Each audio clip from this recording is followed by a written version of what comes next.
The system of self-control practiced for centuries by the yogis of India may well be the answer to medical complaints that doctors have been unable to cure. Doctors call it biofeedback and its key is patient, heal thyself. Researchers have found that with the initial aid of sensitive machines, patients can control certain automatic or involuntary body functions previously thought to be uncontrollable. The principle is mind over matter. Doctors and scientists working in Britain, America and Europe say that some illnesses connected with the heart, brain, muscle groups and circulatory systems can be overcome, if not cured completely, by biofeedback.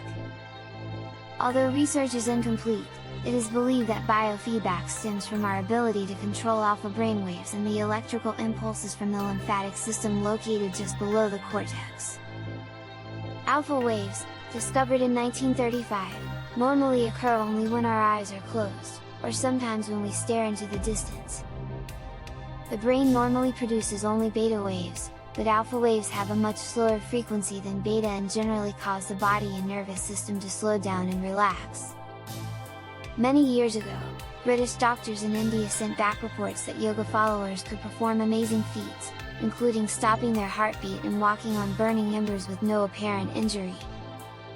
The reason was that yogis had attained extraordinary control of their bodies and minds by exercise and mental discipline. In so doing they had apparently learned to control alpha and beta waves, although they would not have known them under such names. Like yoga techniques, therefore, biofeedback is concerned with control of the autonomic system. It is a part of our nervous system which operates without conscious control, like the systems controlling breathing, heartbeat and blood pressure.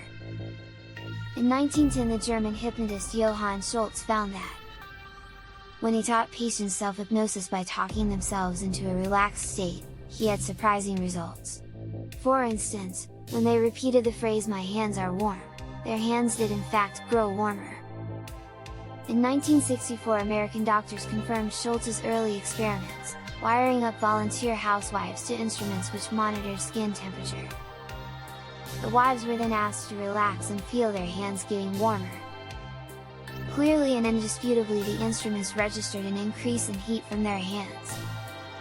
This was a highly important experiment because it had now been scientifically proved that the autonomic system could be controlled. If only in one small way. Since 1964, however, doctors have made spectacular advances. The technique has been extended to the treatment of insomnia, anxiety, blood pressure and asthma, and experiments are already being conducted on the relief of epilepsy, stroke paralysis, pains in the back, migraine and tension headaches. The essential part of such treatment is the backfeed. This means that patients must be able to tune into the particular body function over which they are trying to win control. Once the patient can see his heartbeats or brainwaves recorded on an electric meter, or can hear them as a fluctuating tone, he is on his way to controlling them. Asthmatics, for example, are sensitive to such irritants as dust, pollen and fumes, but a lot of their trouble stems from their own nervous tension. An asthmatic patient is treated in a soundproof room and wired to an instrument called an electromyograph. If he is relaxed, he hears only a slow clicking. But he is then told to visualize dust, flowers or whatever causes his attacks. Usually he grows tense at the very thought of these things, and the machine clicks faster and faster until the patient knows he is on the verge of a full-scale attack. All caused by tension. When he learns that this tension is his enemy, he can learn to control it by listening to the clicks and trying to slow them down. Later he can dispense with the machine altogether and by his own efforts lead a fuller, happier life.